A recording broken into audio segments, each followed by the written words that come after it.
Quantas vezes hoje você permitiu que um pensamento do mundo governasse sua mente? Quantas decisões você tomou baseando-se no que sente, no que vê, no que todos fazem, em vez de pensar como Cristo pensaria na sua situação? Porque, sejamos honestos, há uma guerra brutal na sua cabeça agora mesmo. Uma batalha que ninguém vê, mas que está definindo seu destino. E enquanto você acredita que está lutando contra circunstâncias externas, a verdade é que a batalha mais feroz está ocorrendo entre suas duas orelhas.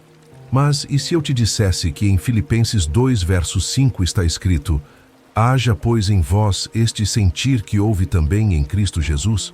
E se eu te dissesse que Deus não só está pedindo que você pense como Cristo, mas Ele está te dando a capacidade sobrenatural de fazer isso agora mesmo?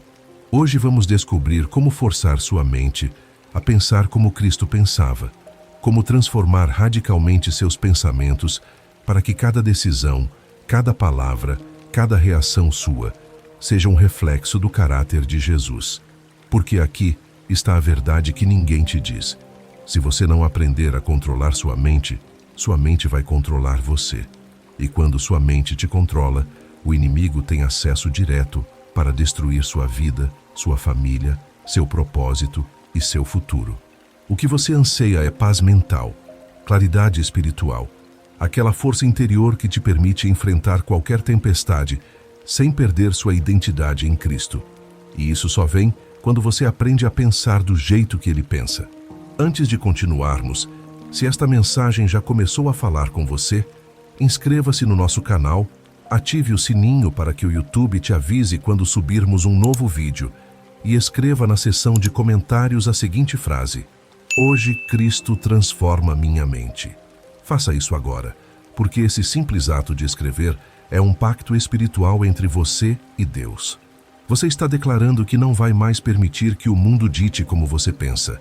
E eu peço que você fique até o final, porque ali pode estar a chave para desbloquear uma bênção que mudará sua vida para sempre. A transformação no deserto. Desaprenda o Egito para aprender sobre Deus. Eu quero que você veja algo poderoso. Moisés foi criado no palácio do faraó. Este homem foi educado em toda a sabedoria do Egito. Sua mente estava programada com a mentalidade de realeza, de poder terreno, de estratégias humanas. Mas quando ele matou o egípcio e fugiu para o deserto, Deus não o chamou imediatamente. 40 anos se passaram. Por quê? Porque Moisés tinha que desaprender o Egito antes de poder ser usado por Deus. Escute-me com atenção. Sua mente está cheia do Egito agora mesmo. Ela está programada por anos assistindo televisão que te diz como você deveria pensar. Está condicionada pelas redes sociais que te mostram uma realidade falsa. Está contaminada por amizades que não conhecem a Deus, mas te aconselham sobre sua vida. E o problema não é apenas o que entra na sua mente, mas o que você permite que fique lá. Durante aqueles 40 anos no deserto, Moisés estava cuidando de ovelhas. Imagine a mudança brutal de príncipe do Egito para pastor de ovelhas. Mas Deus estava fazendo algo que os olhos humanos não podiam ver. Ele estava limpando sua mente, estava removendo dele a arrogância, a autossuficiência, a mentalidade de palácio. E quando finalmente Deus o chamou daquela sarça ardente, Moisés não pensava mais como egípcio. Agora pensava como servo de Deus. E sabe de uma coisa? Você precisa do seu próprio deserto mental. Você precisa de um jejum de tudo que está envenenando sua forma de pensar. E aqui está o que ninguém te diz. Você não pode pensar como Cristo se continuar consumindo lixo mental 24 horas por dia. Deixe-me te dar passos específicos, porque isso é guerra espiritual prática. Primeiro, identifique o que está programando sua mente. Faça uma lista honesta. O que você olha no seu celular por horas? Que tipo de música você escuta? Que conversas você tem? Que séries você consome? Que amizades influenciam você? Segundo, estabeleça um jejum mental radical. Pelos próximos 21 dias você vai eliminar tudo que não edifica seu espírito. E quando eu digo tudo, é tudo. Terceiro, preencha esse vazio com a palavra de Deus. Você não pode apenas tirar o mal, você tem que colocar o bem. Leia sua Bíblia em voz alta, memorize versículos, escute pregações ungidas, cerque-se de adoração. Quarto, seja consciente de cada pensamento. No momento que um pensamento contrário a Cristo entrar na sua mente, destrua-o imediatamente com a palavra. Isso é o que Paulo chamou de levar cativo todo pensamento à obediência de Cristo, em 2 Coríntios 10, verso 5. Você sabe por que está batalhando tanto na sua vida? Porque você continua pensando como o mundo, enquanto tenta viver como cristão. E isso é impossível. É como tentar encher um copo de água limpa, enquanto ao mesmo tempo você despeja veneno nele. Mais cedo ou mais tarde, tudo fica contaminado. Escreva nos comentários agora mesmo: eu escolho os pensamentos de Deus sobre as mentiras do mundo. Faça isso, porque essa declaração tem poder. Eu me lembro quando Deus me levou ao meu próprio deserto há anos atrás. Havia coisas na minha vida que não eram erradas segundo o mundo, mas estavam matando minha sensibilidade espiritual. Eu pensava que podia assistir qualquer coisa, ouvir qualquer coisa, falar sobre qualquer coisa, e ainda assim manter minha conexão com Deus forte. Quão ingênuo eu fui! Minha mente estava tão contaminada que quando eu orava, meus pensamentos se dispersavam. Quando eu lia a Bíblia, não entendia nada. Quando tentava ouvir a voz de Deus, havia apenas ruído mental. E Deus me disse claramente: filho, sua mente é um templo, e você permitiu que mercadores entrassem e a profanassem. Naquele dia tomei a decisão mais radical da minha vida.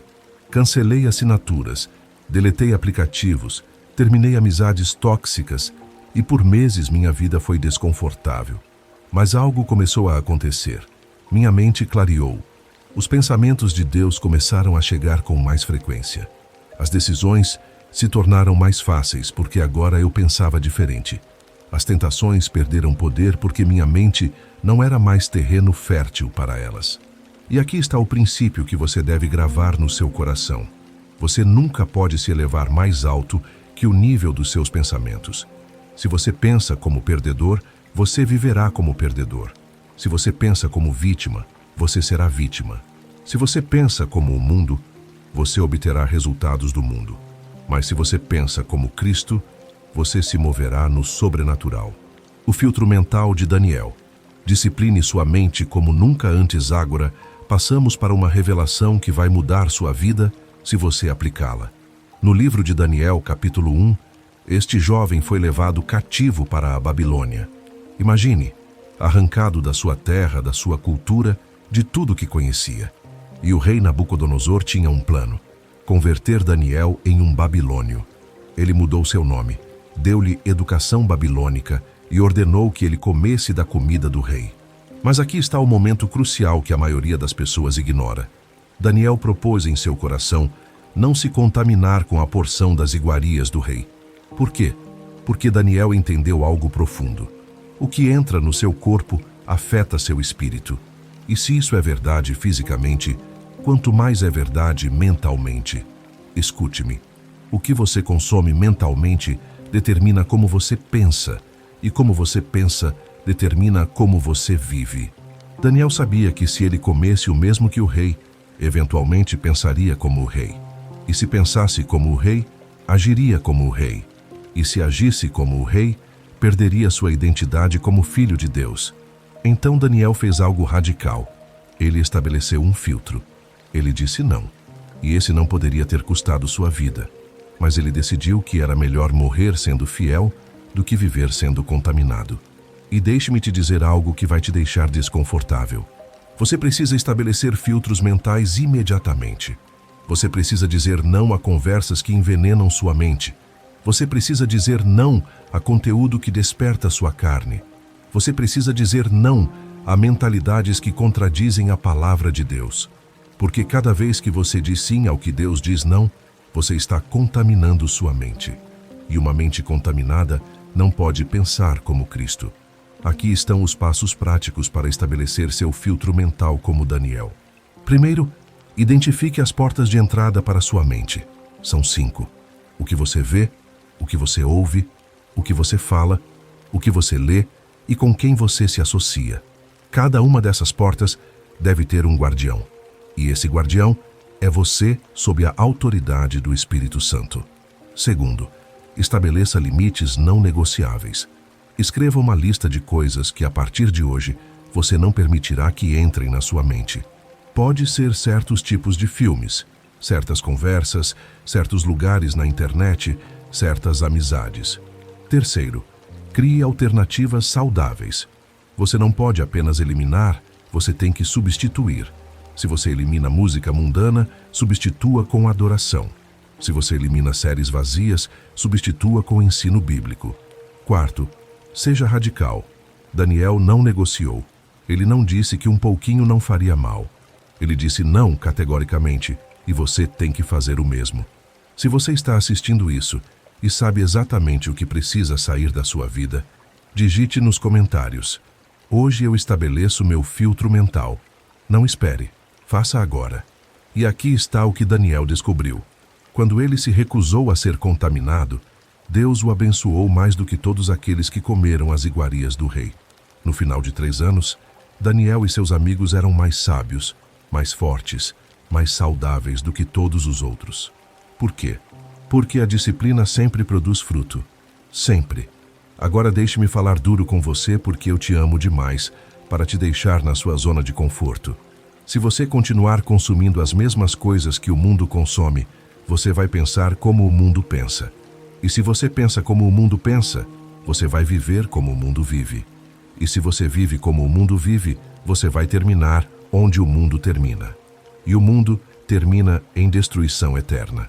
Eu sei que isso parece extremo, mas a vida cristã é extrema. Cristo foi extremo, Paulo foi extremo, Daniel foi extremo, e todos eles mudaram o mundo porque pensavam diferente. Eles não buscavam se encaixar no sistema, buscavam transformar o sistema de dentro para fora, mantendo suas mentes santas. Sua mente é como um jardim. Se você planta sementes boas, você colhe frutos bons. Se você planta sementes ruins, você colhe frutos ruins. Mas se você não planta nada, as ervas daninhas crescerão automaticamente, porque o inimigo está sempre plantando na sua mente. Por isso você precisa ser intencional. Você precisa deliberadamente plantar pensamentos de Cristo. E isso envolve ser seletivo, ao ponto de parecer extremo para outros. Daniel parecia extremo para seus companheiros. Eles comiam o que lhes davam sem questionar, mas Daniel questionou. E essa diferença fez toda a diferença no destino dele. Provérbios 4, verso 23 diz: sobre tudo o que se deve guardar, guarda o teu coração, porque dele procedem as fontes da vida. E sabe o que é o coração na linguagem bíblica? É sua mente, sua vontade, suas emoções, é seu centro de decisão. E se você não o guardar, ele fica contaminado. E quando fica contaminado, toda a sua vida fica contaminada. Então aqui está seu mandamento. Estabeleça filtros mentais imediatamente. Escreva hoje o que você não permitirá que entre na sua mente. Faça isso não apenas como exercício, mas como pacto com Deus. E toda vez que algo tentar entrar pelas suas portas mentais, pergunte-se: isso me aproxima de pensar como Cristo ou me afasta? Se te afasta, feche a porta. Não importa quão atraente seja, quão popular seja, quão aceito seja. Se não passa pelo filtro de Cristo, não entra. A decisão radical de Josué. Guerra espiritual na sua mente agora. Chegamos a um dos momentos mais poderosos da Escritura. Josué, capítulo 24, versículo 15. O povo de Israel estava em uma encruzilhada. Eles haviam conquistado a terra prometida, mas suas mentes ainda estavam sendo atraídas pelos deuses das nações que os cercavam. E Josué, sendo já idoso, os confronta com uma decisão radical. Ele diz a eles: porém, se vos parece mal aos vossos olhos servir ao Senhor, escolhei hoje a quem sirvais, se aos deuses a quem serviram vossos pais que estavam além do rio, ou aos deuses dos amorreus em cuja terra habitais. Porém, eu e a minha casa serviremos ao Senhor. Você vê o que Josué fez? Ele não implorou, não suplicou, não deu um sermão motivacional, ele deu uma ordem. Decidam hoje porque Josué entendeu algo fundamental. Você não pode servir a Deus com uma mente dividida. Ou você pensa do jeito que Deus quer que você pense, ou você pensa do jeito que o mundo quer que você pense. Não há meio termo. E aqui está o que muitos cristãos não entendem. Pensar como Cristo não é algo que acontece automaticamente quando você se converte. É uma decisão diária, consciente, radical, que você tem que tomar toda manhã quando abre seus olhos. Porque sua carne quer pensar como o mundo. Sua natureza caída quer voltar aos padrões antigos. E se você não decidir conscientemente pensar diferente, você automaticamente voltará ao velho. Deixe-me te dar passos de guerra espiritual para conquistar sua mente. Primeiro, declare em voz alta toda manhã quem tem autoridade sobre sua mente. Diga: mente, hoje você se submete a Cristo. Você não é dona de mim, Cristo é dono de você. E eu decido pensar do jeito que ele pensa. Segundo, identifique os padrões de pensamento destrutivos que se repetem em você. Quais são aqueles pensamentos que sempre voltam? Ansiedade, luxúria, amargura, medo. Essas são fortalezas mentais que o inimigo construiu em você. Terceiro, destrua-as com a palavra. Toda vez que esse pensamento vier, contra-ataque-o imediatamente com um versículo específico. Se vem ansiedade, Filipenses 4, 6 e 7. Se vem luxúria, 1 Coríntios 10, 13. Se vem amargura, Efésios 4, 32. Quarto, substitua o pensamento destrutivo com o pensamento de Cristo. Não basta rejeitar o mal, você tem que colocar o bem. Quinto, seja persistente. Esta guerra não se vence em um dia. Vence-se dia após dia, pensamento após pensamento, decisão após decisão. Escreva nos comentários: eu tomo autoridade sobre meus pensamentos em nome de Jesus. Faça agora, porque essa declaração ativa anjos a seu favor. E aqui está a verdade que vai te liberar. Você não é seus pensamentos. Só porque um pensamento vem à sua mente, não significa que seja seu. O inimigo está constantemente lançando dardos inflamados na sua mente, mas você tem o escudo da fé para apagá-los. O problema é que muitos cristãos nem estão conscientes de que estão em guerra mental. Eles vivem reagindo a todo pensamento que vem sem perceber que têm autoridade para rejeitá-lo. Deixe-me ser ainda mais claro. 2 Coríntios 10, versículos 4 e 5 dizem: porque as armas da nossa milícia não são carnais, mas sim poderosas em Deus para a destruição das fortalezas, destruindo os conselhos e toda a altivez que se levanta contra o conhecimento de Deus, e levando cativo todo entendimento à obediência de Cristo. Captou isso? Levando cativo todo pensamento. Não alguns, não os mais fortes, todos. Todo pensamento que não se alinha com Cristo deve ser preso, julgado e executado na sua mente. Você é o juiz do seu tribunal mental, e você tem autoridade dada por Cristo para sentenciar à morte todo pensamento que se opõe à sua verdade. Eu me lembro vividamente quando aprendi este princípio. Eu batalhava com pensamentos de insegurança constantemente, pensamentos que me diziam que eu não era suficiente, que havia falhado demais, que Deus não podia me usar. E por anos eu simplesmente aceitei esses pensamentos como verdade, até que um dia o Espírito Santo me revelou: esses não são seus pensamentos, são mentiras do inimigo, e você tem autoridade para rejeitá-las. Então, comecei a praticar o que estou te ensinando. Toda vez que vinha um pensamento de insegurança, eu o prendia, confrontava com a palavra, dizia a ele: você é mentira. A verdade é que sou filho de Deus, herdeiro do reino, mais que vencedor em Cristo, e você não tem lugar na minha mente. No começo foi difícil. Os pensamentos vinham 10, 20, 50 vezes por dia, mas continuei lutando e pouco a pouco essas fortalezas mentais começaram a desmoronar, até que um dia percebi que não batalhava mais com isso. Havia vencido a guerra mental naquela área. E é isso que quero que você entenda. Você pode vencer esta guerra. Você não está condenado a viver com uma mente torturada. Cristo te deu armas poderosas em Deus para destruir toda a fortaleza mental, mas você tem que usá-las. Você não pode ser passivo. Você tem que ser um guerreiro mental. A renovação diária de Paulo, o segredo para manter a mente de Cristói. Agora chegamos à verdade mais poderosa de todas.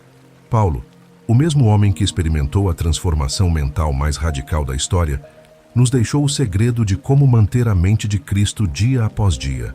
Em 1 Coríntios 15, versículo 31, Paulo diz algo chocante: cada dia morro. O que isso significa?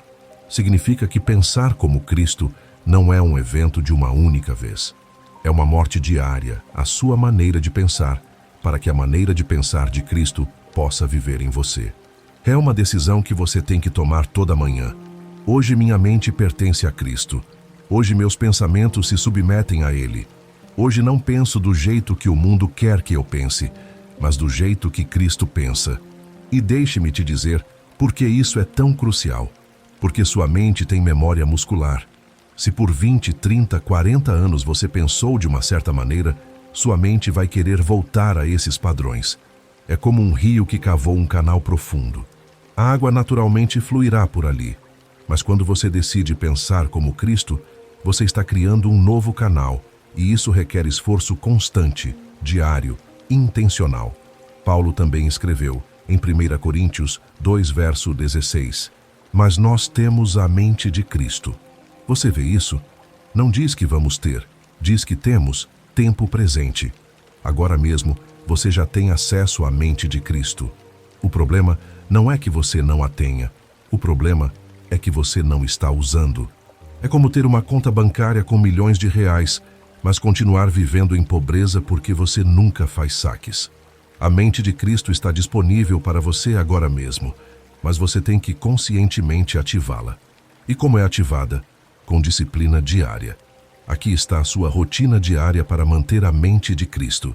Primeiro, comece seu dia na palavra antes de olhar seu telefone, antes de checar notícias, antes de fazer qualquer outra coisa. Os primeiros pensamentos do dia estabelecem o tom mental para o dia inteiro. Segundo, durante o dia pratique a presença de Deus. A cada hora pare por 30 segundos e pergunte-se: estou pensando do jeito que Cristo pensaria nesta situação?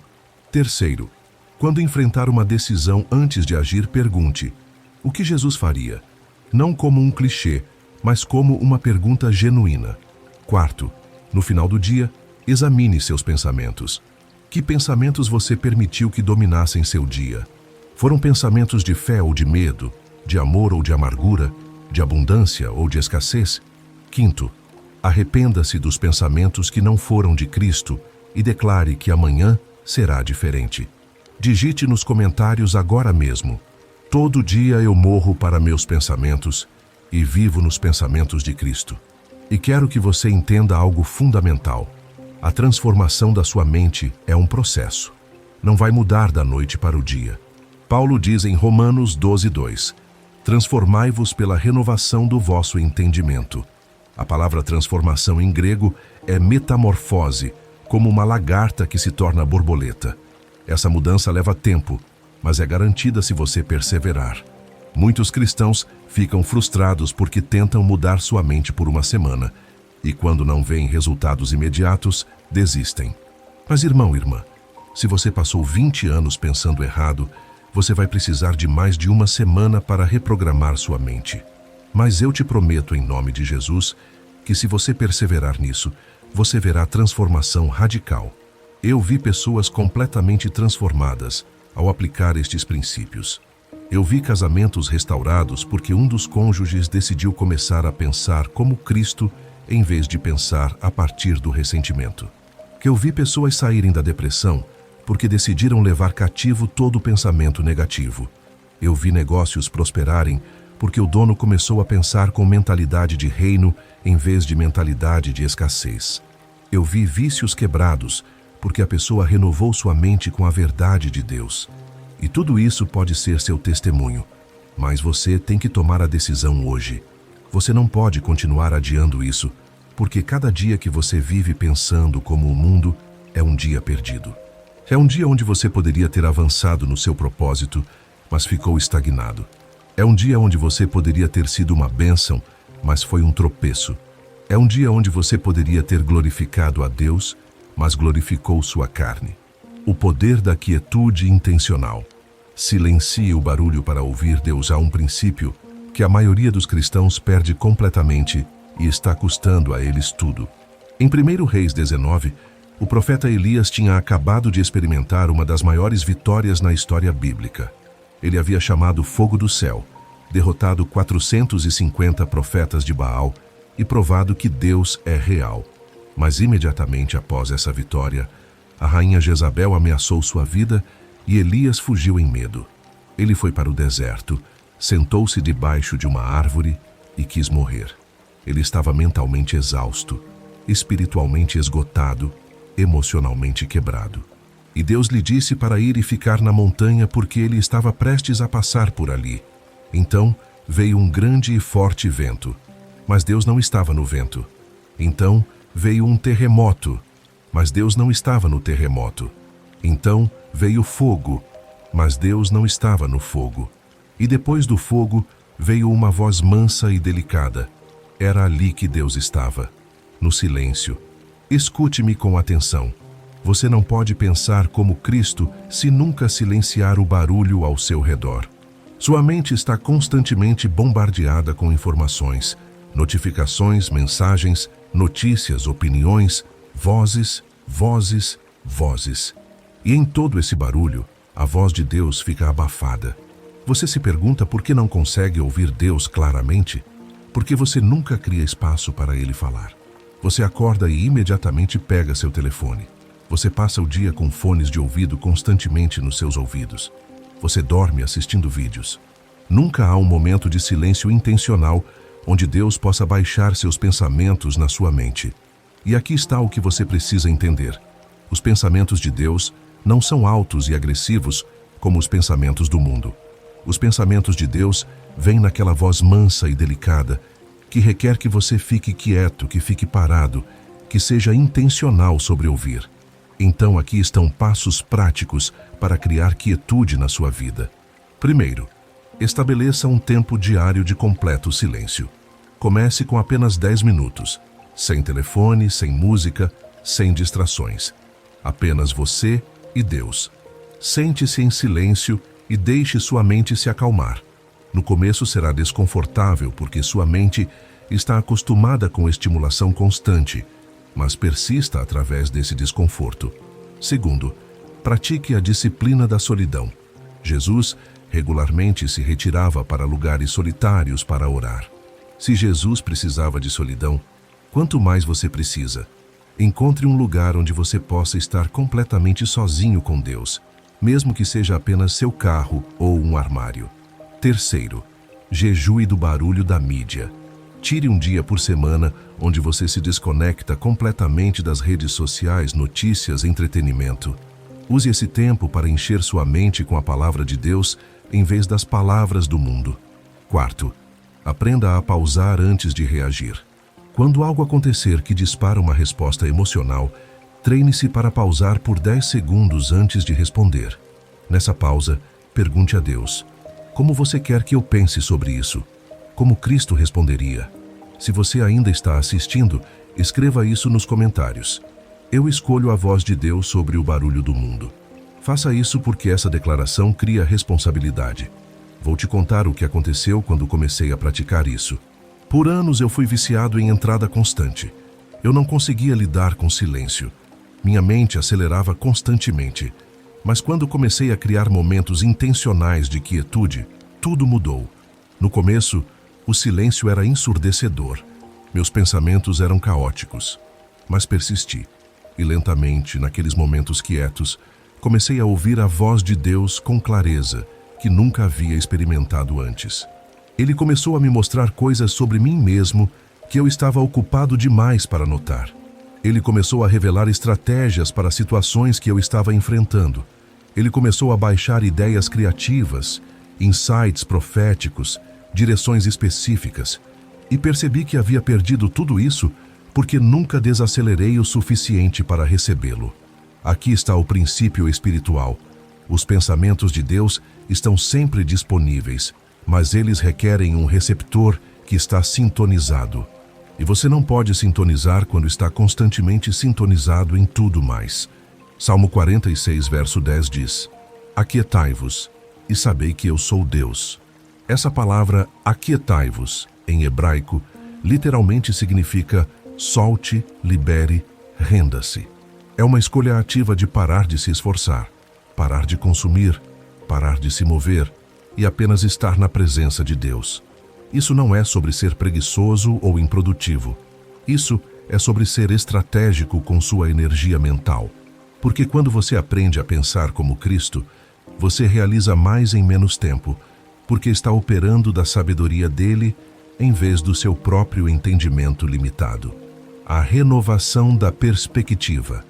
Veja através dos olhos de Cristo, não das suas circunstâncias agora.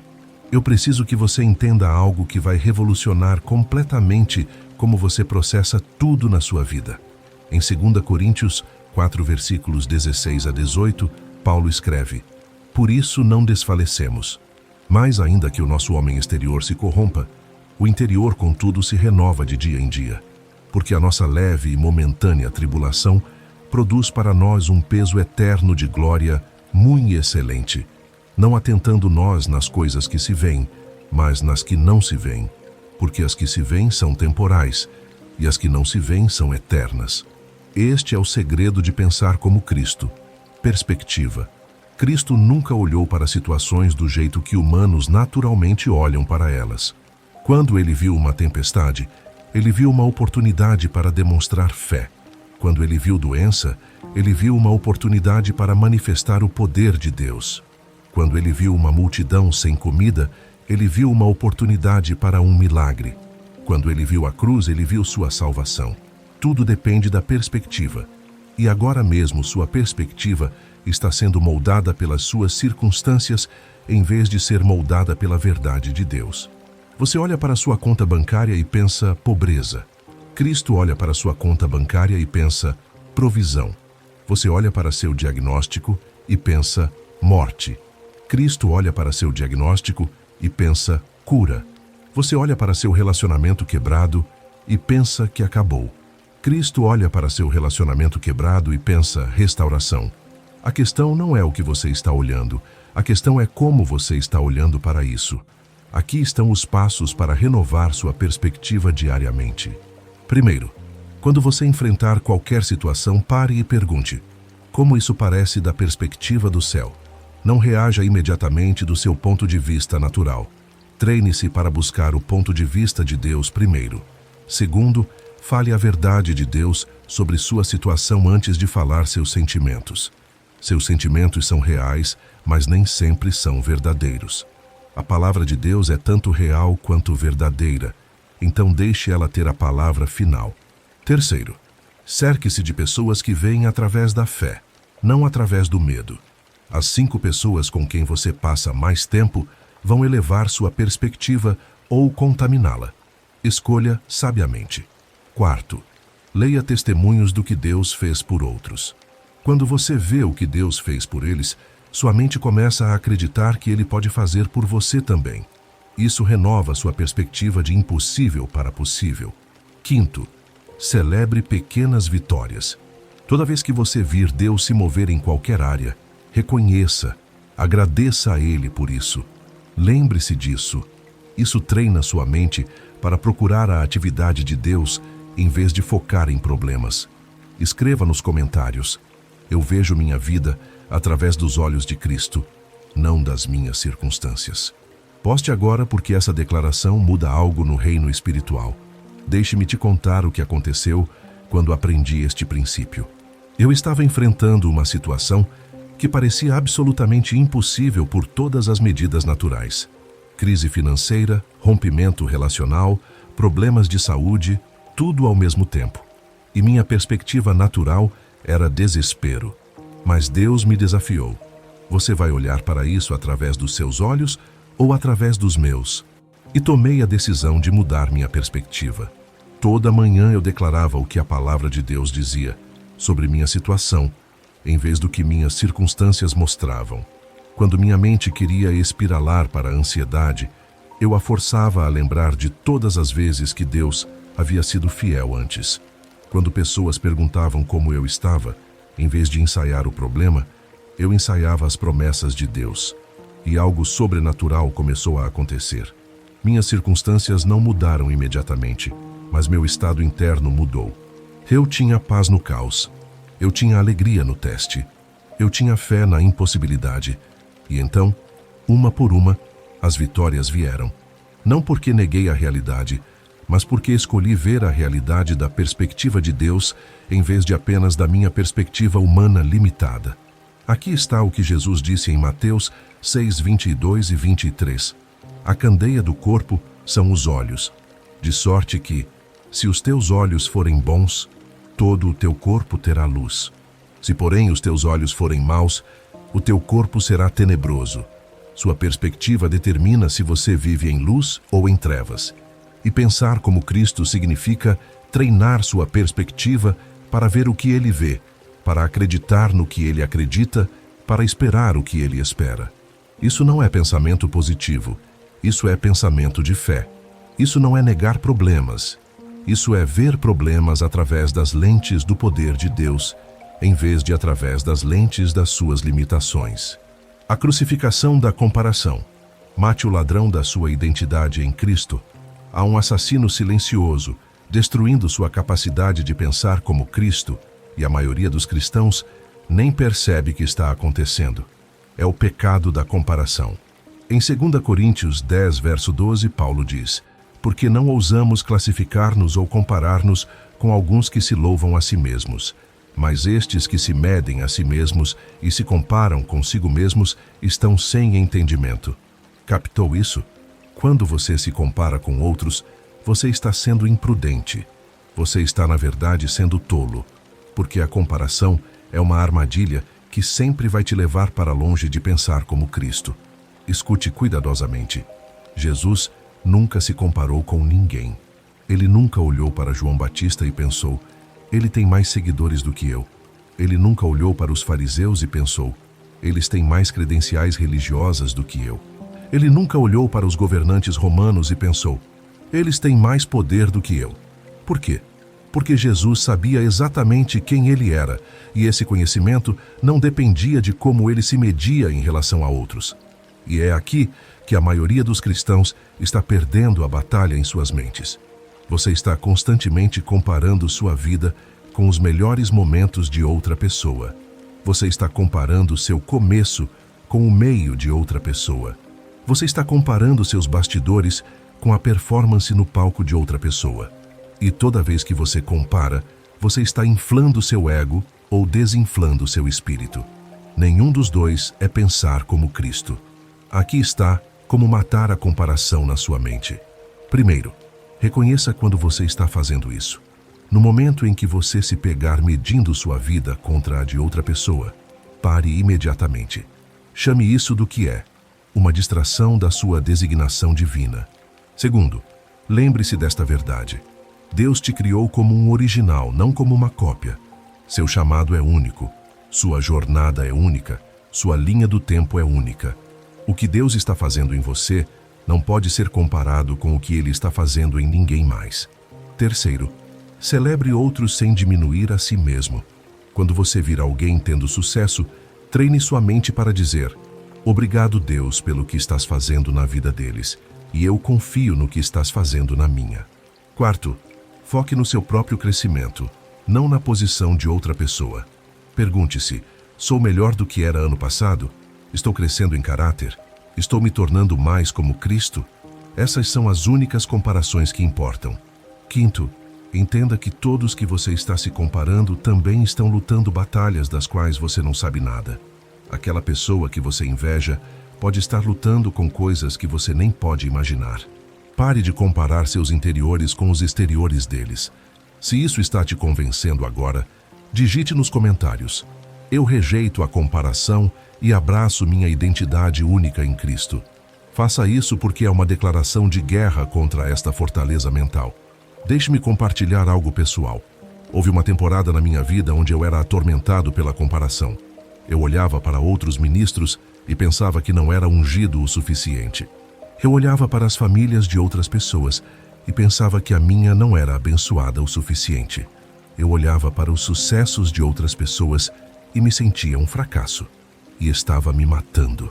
Até que um dia, Deus falou comigo claramente: pare de olhar para o que estou fazendo nas vidas deles e foque no que estou fazendo na sua. Não te chamei para ser eles. Te chamei para ser você. Aquela palavra destruiu a armadilha da comparação na minha mente. Percebi que estava tão ocupado olhando para todos os outros que havia perdido o que Deus estava fazendo bem na minha frente. Estava tão focado no que não tinha que não conseguia ver o que tinha. E no momento em que mudei meu foco da comparação para a gratidão, tudo mudou. Minha alegria voltou, minha paz voltou, minha clareza voltou. Aqui está a verdade. Comparação rouba sua alegria, mata sua confiança e enterra seu propósito. É um veneno mental que faz você pensar que Deus está abençoando todos, exceto você. Mas isso é uma mentira do inferno. Deus não está te comparando com ninguém. Ele não está sentado no céu dizendo, por que você não pode ser mais como eles?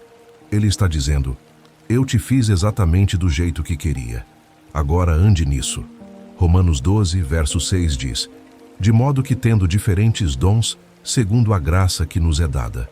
Você tem dons que outros não têm. Outros têm dons que você não tem. Isso não é uma competição, é o design de Deus. Quando você pensa como Cristo, você para de competir e começa a completar. Você percebe que o corpo de Cristo precisa de cada parte funcionando no seu chamado único. O campo de batalha da imaginação.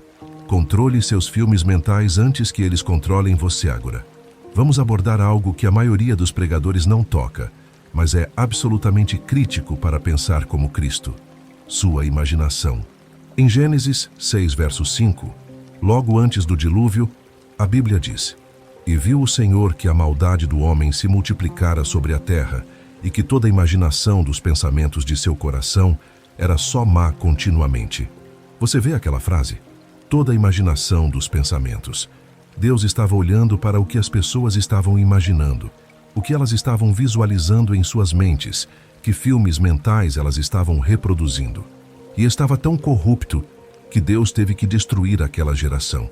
Sua imaginação é ou sua maior arma para a fé, ou sua maior arma para a destruição. E agora mesmo, a maioria dos cristãos está usando sua imaginação contra si mesmos, em vez de a favor de si mesmos. Você está imaginando cenários de pior caso. Está repetindo falhas passadas. Está ensaiando conversas que te machucaram. Está visualizando resultados que te aterrorizam. E toda vez que você faz isso, está treinando sua mente para esperar derrota em vez de vitória.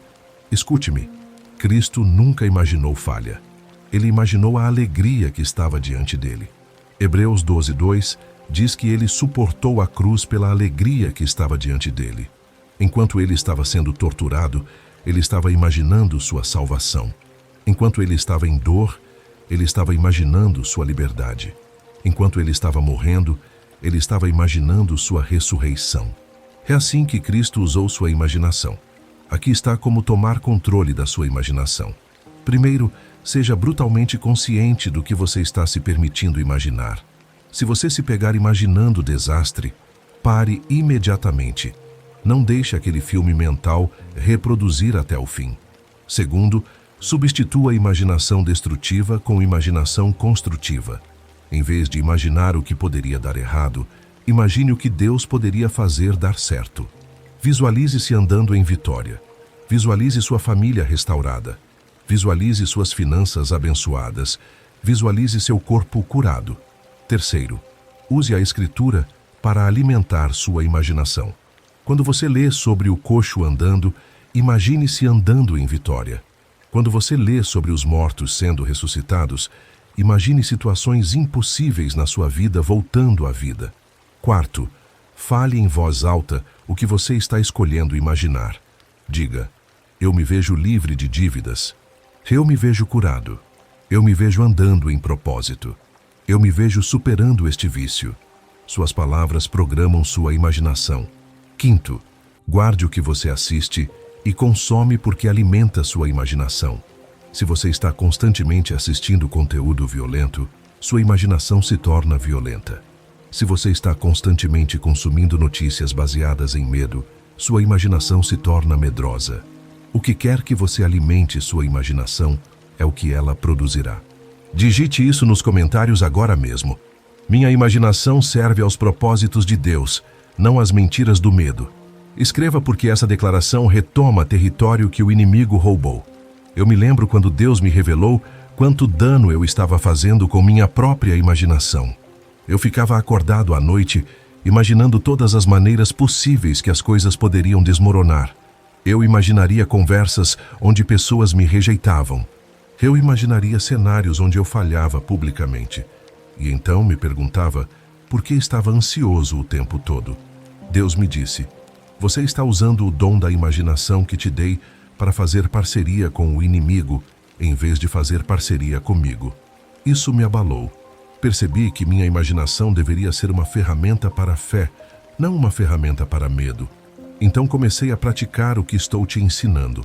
Toda vez que uma imagem medrosa vinha à minha mente, eu imediatamente a substituiria com uma imagem cheia de fé. Se eu imaginava falha, me forçaria a imaginar sucesso em Cristo. Se imaginava doença, me forçaria a imaginar cura. E com o tempo, minha imaginação padrão mudou de negativo para positivo, de medo para fé, de derrota para vitória. Provérbios 23, verso 7 diz: porque como imaginou na sua alma, assim é. Sua imaginação é a tela do seu coração. O que quer que reproduza naquela tela, eventualmente se torna sua realidade. É por isso que o inimigo luta tão duro para controlar sua imaginação. Porque se ele conseguir que você imagine derrota, você viverá em derrota. Mas se você conseguir imaginar vitória em Cristo, você andará em vitória. Foi isso que Deus disse a Abraão. Ele disse: olhe para as estrelas. Você consegue contá-las? É quantos descendentes você terá. Deus estava dando a Abraão um visual para sua imaginação. Toda vez que Abraão olhava para as estrelas, ele estava imaginando a promessa de Deus cumprida. E aquela imaginação sustentou sua fé por 25 anos, até Isaque nascer. A autoridade da declaração. Fale com sua mente como Cristo falou com tempestades. Há uma dimensão de pensar como Cristo que a maioria dos crentes perde completamente e está custando a ele sua vitória. É o poder de falar com sua própria mente com autoridade. Em Marcos 4, verso 39, quando os discípulos estavam aterrorizados na tempestade, Jesus se levantou e falou diretamente com o vento e as ondas. Ele disse: acalma-te, emudece.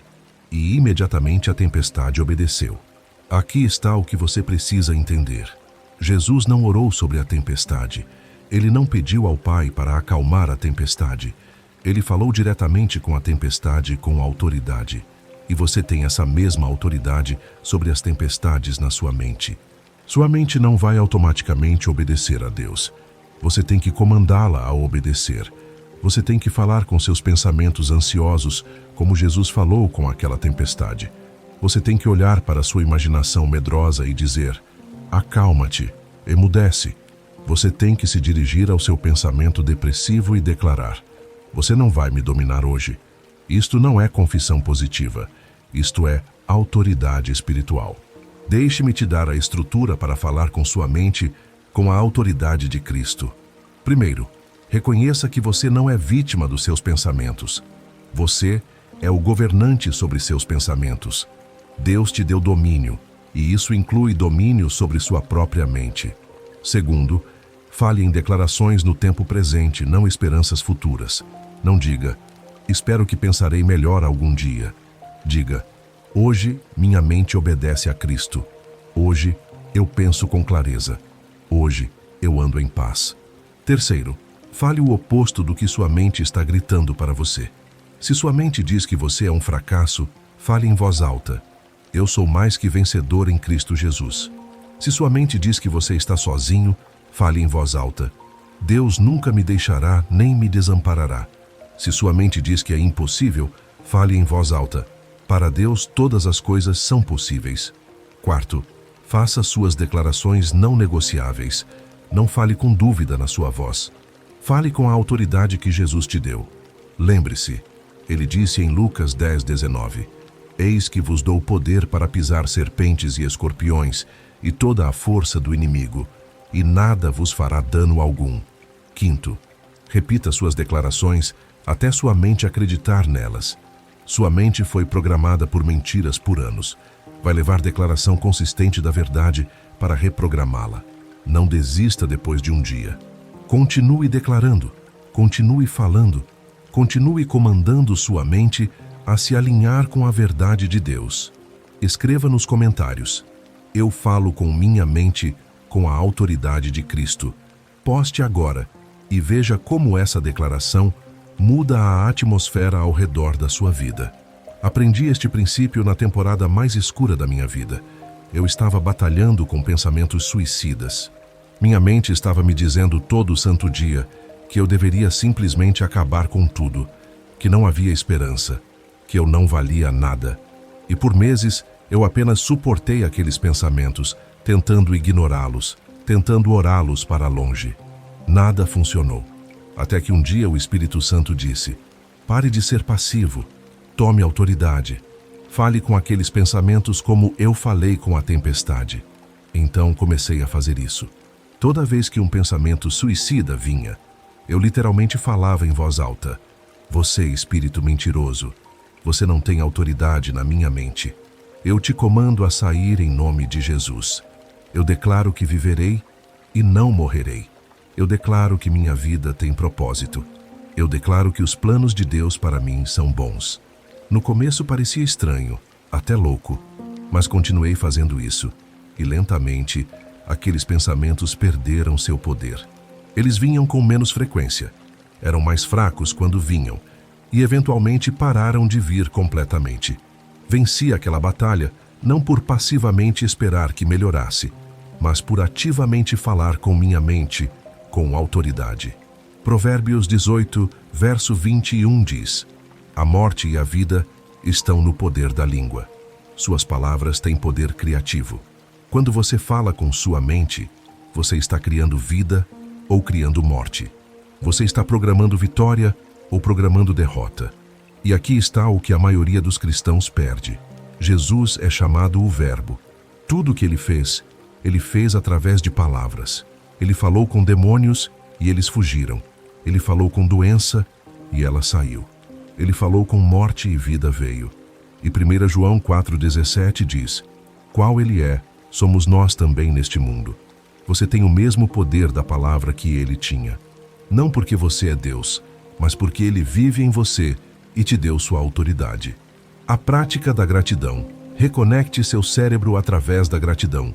Agora vou te ensinar uma das armas mais poderosas, mas negligenciadas para pensar como Cristo: gratidão. Em 1 Tessalonicenses 5, verso 18, Paulo escreve: em tudo dai graças, porque esta é a vontade de Deus em Cristo Jesus para convosco. A maioria das pessoas lê esse versículo e pensa que é apenas sobre ser educado ou ter boas maneiras. Mas gratidão é, na verdade, uma ferramenta de reprogramação neurológica que Deus projetou para transformar como sua mente processa a realidade. Quando você pratica gratidão consistentemente, você está literalmente reconectando seu cérebro para procurar bênçãos em vez de problemas, para ver a bondade de Deus em vez das dificuldades da vida. Escute cuidadosamente. Cristo foi um homem de gratidão mesmo em situações impossíveis. Antes de alimentar os 5.000, ele deu graças. Antes de ressuscitar Lázaro dos mortos, ele deu graças. Na última ceia, sabendo que estava prestes a ser traído e crucificado, ele deu graças. Por quê? Porque gratidão não se baseava nas suas circunstâncias, se baseava no seu relacionamento com o Pai. E essa é a distinção-chave. O mundo diz: seja grato quando as coisas estão boas. Cristo diz: seja grato porque Deus é bom, independentemente do que está acontecendo ao seu redor. Aqui está como ativar o poder da gratidão na sua mente. Primeiro, comece toda manhã escrevendo 3 coisas específicas pelas quais você é grato. Não coisas genéricas como sou grato pela vida, mas coisas específicas como sou grato por ter acordado com fôlego nos meus pulmões, sou grato pelo teto sobre minha cabeça, sou grato pela pessoa específica que me encorajou ontem. A especificidade importa porque treina seu cérebro para notar detalhes da bondade de Deus.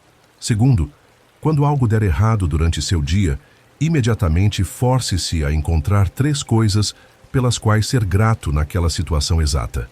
Isso quebra o padrão de pensamento negativo automático. Seu carro quebrou?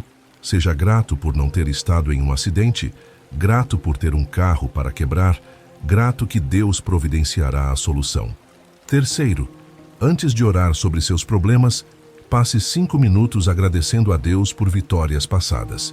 Isso coloca sua crise atual em perspectiva e te lembra que o Deus que veio através antes virá através de novo. Quarto, termine todo dia revisando o que aconteceu e encontrando razões para agradecer a Deus. Mesmo nos seus piores dias, há evidências da sua graça se você treinar sua mente para procurá-las. Quinto, agradeça a Deus pelo que Ele está prestes a fazer antes de você ver. Essa é gratidão cheia de fé que declara: eu não vejo a resposta ainda, mas te agradeço antecipadamente porque sei que estás trabalhando a meu favor. Digite nos comentários agora mesmo: eu escolho gratidão em vez de reclamação. Escreva e faça disso uma declaração sobre sua vida. Nunca vou esquecer quando este princípio salvou minha saúde mental. Passei por uma temporada onde tudo parecia estar desmoronando simultaneamente. Minha resposta natural era reclamar, questionar a Deus, focar em tudo que estava errado. Mas o Espírito Santo me convenceu. Sua reclamação está envenenando sua mente. Está te fazendo cego para o que eu ainda estou fazendo. Então tomei uma decisão radical. Por 30 dias não me permitiria reclamar sobre nada.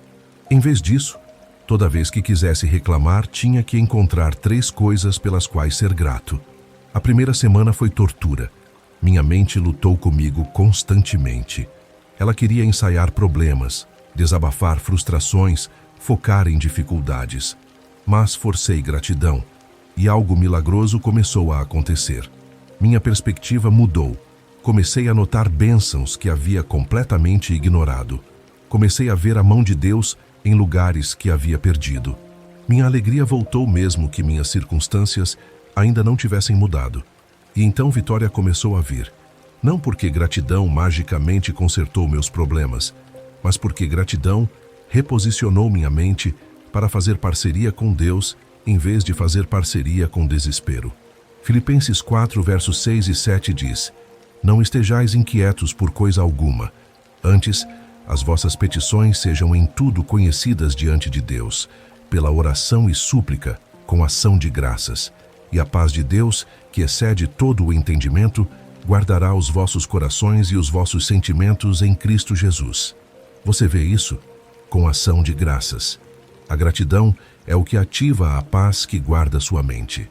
A ciência agora provou o que a Bíblia sempre disse: gratidão muda a química cerebral, aumenta a serotonina e dopamina, os neurotransmissores responsáveis pela felicidade, reduz cortisol, o hormônio do estresse, fortalece vias neurais que focam em informação positiva.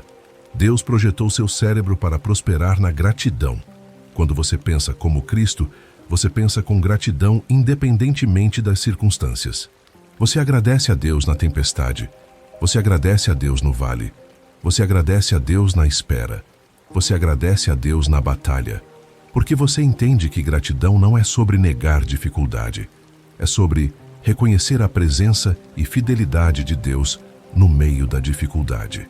A comunhão dos seus sofrimentos. Abrace a mente que persevera através da dor agora.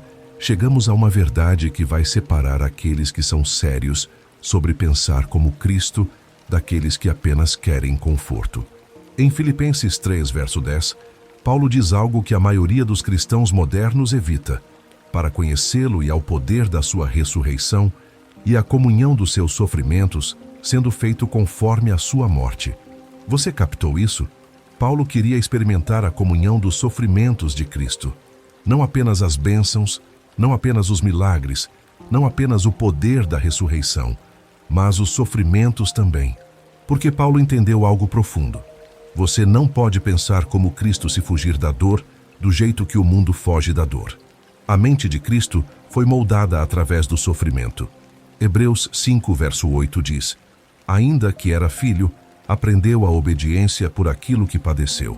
Jesus aprendeu através da dor. E se o Filho de Deus sem pecado precisou de sofrimento para completar sua missão terrena, quanto mais você e eu precisamos. Agora, antes que você feche este vídeo, me escute.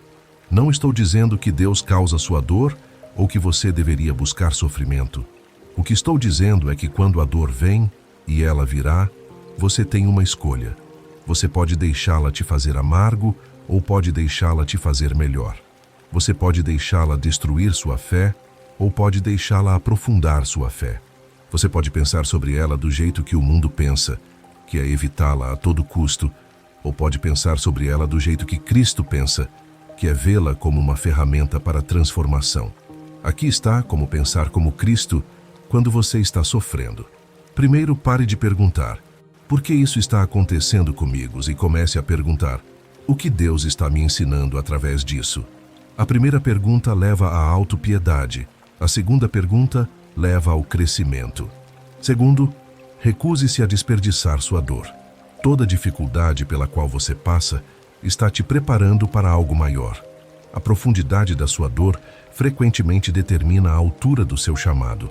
Não apenas sobreviva ao seu sofrimento, aprenda com ele, cresça através dele, deixe que ele te molde em quem Deus precisa que você seja. Terceiro, lembre-se que sua dor tem um propósito além de você mesmo. 2 Coríntios 1, verso 4 diz que Deus nos consola em toda a nossa tribulação, para que também possamos consolar os que estiverem em alguma tribulação, com a consolação com que nós mesmos somos consolados de Deus. Seu sofrimento atual está te equipando para ministrar ao sofrimento futuro de outra pessoa. Quarto, mantenha uma perspectiva eterna. Romanos 8, verso 18 diz: porque para mim tenho por certo que as aflições deste tempo presente não são para comparar com a glória que em nós há de ser revelada. Sua dor temporária está produzindo glória eterna. Não deixe a intensidade do momento fazer você esquecer a promessa da eternidade. Quinto, deixe seu sofrimento te levar mais perto de Deus, não para longe dele.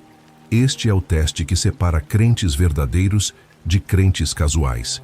Quando a vida fica difícil, você corre para Deus ou você corre de Deus? Cristo correu para o Pai mesmo quando o Pai teve que virar seu rosto na cruz. Se você está passando por algo doloroso agora mesmo, digite nos comentários: meu sofrimento não é desperdiçado. Deus está usando para meu bem. Declare isso mesmo que ainda não sinta. Deixe-me compartilhar algo profundamente pessoal. Houve uma temporada na minha vida onde experimentei perda que quase me quebrou. Perdi pessoas que amava. Perdi oportunidades pelas quais havia trabalhado. Perdi coisas que pensava serem permanentes. E minha resposta inicial foi raiva de Deus. Pensei: como você pôde deixar isso acontecer comigo? Eu tenho sido fiel, tenho te servido, e isso é o que recebo. Mas naquela escuridão Deus falou comigo: não estou te punindo, estou te preparando. O que você está perdendo não está sendo tirado de você. Está sendo removido porque para onde estou te levando, você não pode carregar isso. Aquelas palavras mudaram tudo. Parei de lutar contra a dor e comecei a perguntar o que Deus queria me ensinar através dela. E naquela temporada de sofrimento, aprendi mais sobre o caráter de Deus, sobre minhas próprias fraquezas, sobre o que realmente importa, do que havia aprendido em anos de conforto. Aquela dor se tornou o fundamento para o ministério que tenho hoje. As pessoas que ajudo agora são pessoas que estão passando pelo que passei. E posso ajudá-las não porque li sobre sofrimento em um livro, mas porque andei através dele e encontrei Deus fiel no meio dele. Tiago 1, verso 2 a 4 diz: meus irmãos, tende por motivo de grande gozo o passardes por várias provações, sabendo que a prova da vossa fé opera a paciência. Mas a paciência tenha a sua obra perfeita, para que sejais perfeitos e completos, sem faltar em coisa alguma. A dor que você está experimentando agora não é o fim da sua história, é o meio. E o meio é onde o caráter é formado, onde a fé é testada, onde você descobre se realmente confia em Deus ou só confia nele quando a vida está confortável. O mandamento final: viva como um testemunho ambulante de pensamento transformado. Chegamos à culminação de tudo o que tenho ensinado, e é aqui que a teoria deve se tornar realidade. É aqui que tudo o que você aprendeu tem que se traduzir em como você vive todos os dias, porque aqui está a verdade brutal. Você pode conhecer todos estes princípios, pode concordar com tudo o que eu disse, mas se sua vida não mudar, então você não começou verdadeiramente a pensar como Cristo. Você apenas coletou informação. Em Mateus 7, verso 24 a 27, Jesus conta a parábola de dois construtores. Um construiu sua casa sobre rocha, o outro sobre areia. Quando as tempestades vieram, a casa sobre areia colapsou, mas a casa sobre rocha permaneceu firme. Então Jesus explica: portanto, qualquer que ouve estas minhas palavras e as pratica, será comparado a um homem prudente que edificou a sua casa sobre a rocha. Você vê isso? Ouvir não é suficiente. Fazer é o que importa. E pensar como Cristo não está completo, até que produza uma vida que se parece com Cristo. Sua mente transformada deve produzir ações transformadas, relacionamentos transformados, decisões transformadas, caráter transformado. Aqui está seu mandamento final para viver como um testemunho ambulante de pensamento semelhante a Cristo. Primeiro, deixe sua vida se tornar a prova do que você acredita. Pare de falar sobre transformação e comece a ser a transformação. Deixe as pessoas verem a diferença em como você responde à ofensa, como você lida com pressão, como você trata inimigos, como você navega crises. Sua vida deveria fazer as pessoas curiosas sobre o que é diferente em você. Segundo, torne-se um portador de paz em ambientes caóticos. Quando todos ao seu redor estão entrando em pânico, você permanece calmo, porque sua mente está fixada em Cristo. Isaías 26, verso 3 diz: Tu conservarás em paz aquele cuja mente está firme em ti, porque ele confia em ti.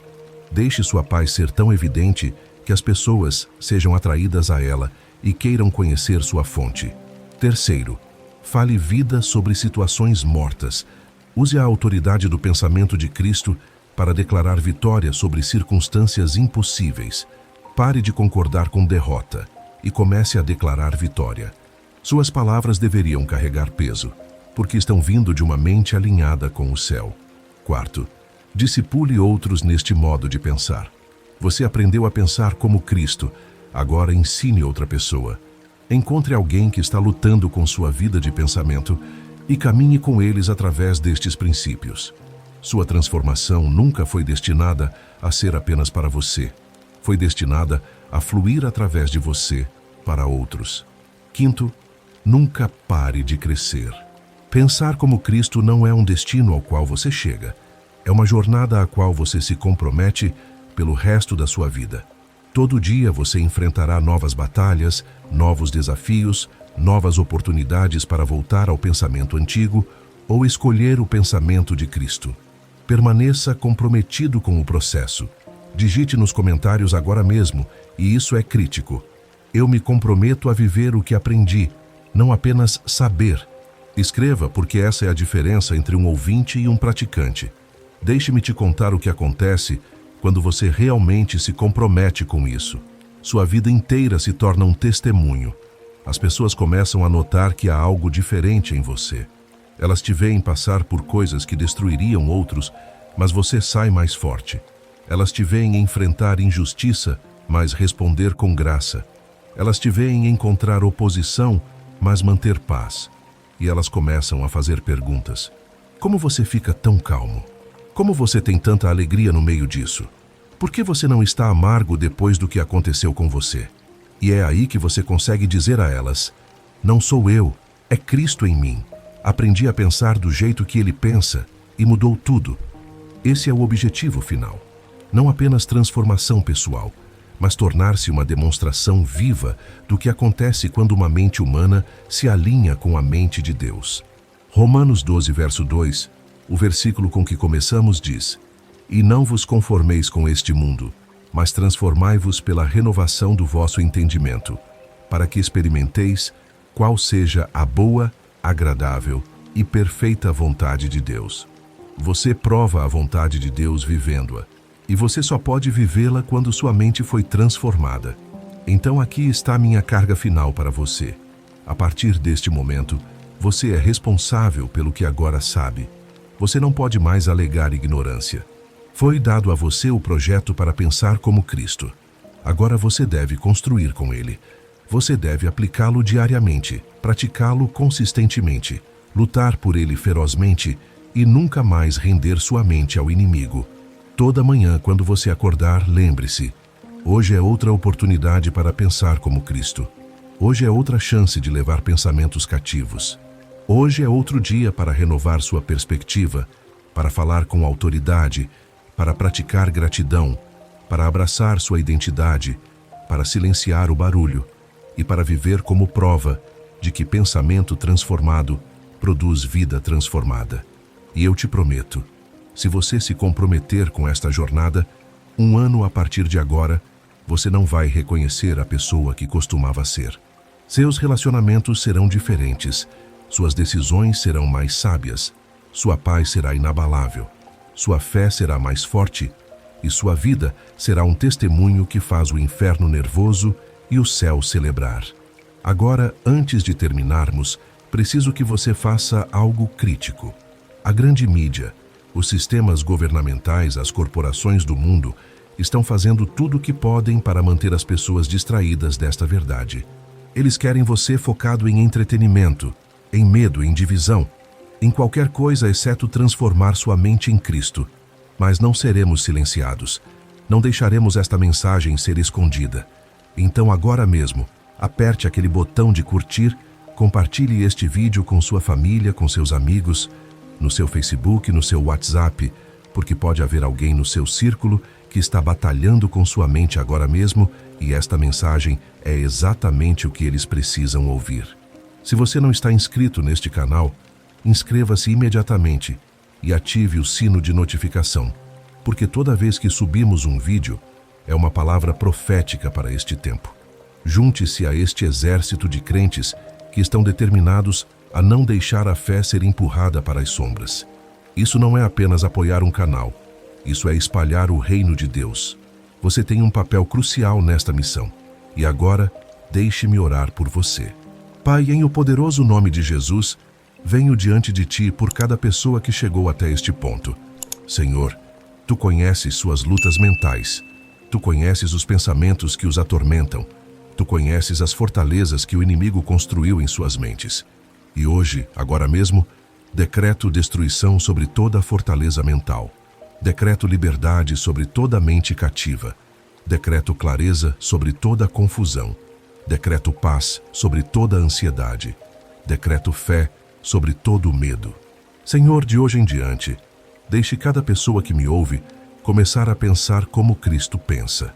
Deixe sua mente ser renovada. Deixe seu entendimento ser iluminado. Deixe seus pensamentos serem cativos à tua obediência. E como resultado de pensar diferente, deixe-os viver diferente.